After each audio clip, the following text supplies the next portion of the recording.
अस्सलामुअलैकुम। आशू के संग आशू किचन में मौजूद हैं आप, और आज यहाँ बन रही है मिक्स सब्ज़ी। उसके लिए मैंने कढ़ाई में घी चढ़ा दिया है और अब प्याज और 20-25 दाने लहसुन के साबुत डाल दिए हैं, और साथ ही में पकौड़ों की हरी मिर्च वो अच्छी तरह मैं गोल्डन ब्राउन कर लूँगी इन तमाम चीज़ों को। तो इसमें तमाम सब्ज़ियाँ डाल दूँगी, आलू, लौकी, बंद गोभी और मटर।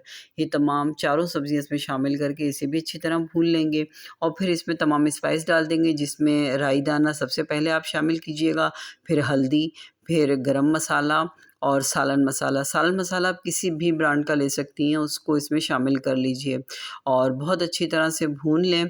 बहुत मज़े की सब्ज़ी बनती है, बिल्कुल सेम इसी रेसिपी को फ़ॉलो कीजिएगा, आपको बहुत मज़ा आएगा। इसके अंदर टमाटर शामिल कर दें और इसे अच्छी तरह से भून लें, और ताकि ये तमाम मसाले जो हैं यकजान हो जाएँ, सब्ज़ी अच्छी तरह से यकजान हो जाए। इस वक़्त देसी घी की बहुत प्यारी खुशबू आ रही है किचन के अंदर।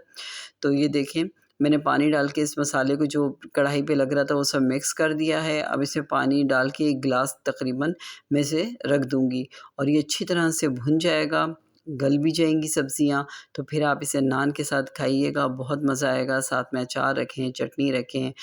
आप अगर कोई मेहमान आ जाए, अगर आप उसे भी आप खिलाएँगे तो वो भी उँगलियाँ चाटने में मजबूर हो जाएगा कि बहुत मज़े की सब्ज़ी, गोश्त का नेमुल बदल लगेगी आपको। बहुत मज़े की सब्ज़ी है, तो मेरे कहने पे ज़रूर बनाइएगा सेम इसी रेसिपी को, सेम यही मसाले डालकर। बहुत मज़ा आएगा आपको। मुझे दीजिए इजाज़त, इंशाल्लाह फिर किसी नई रेसिपी में मिलेंगे। मुझे फ़ीडबैक ज़रूर दिया कीजिए ताकि मेरी हौसला अफ़ज़ाई हो सके और मैं आपके लिए अच्छी और नई रेसिपी लाती रहूँ। तो फिर मिलेंगे। अल्लाह हाफ़िज़।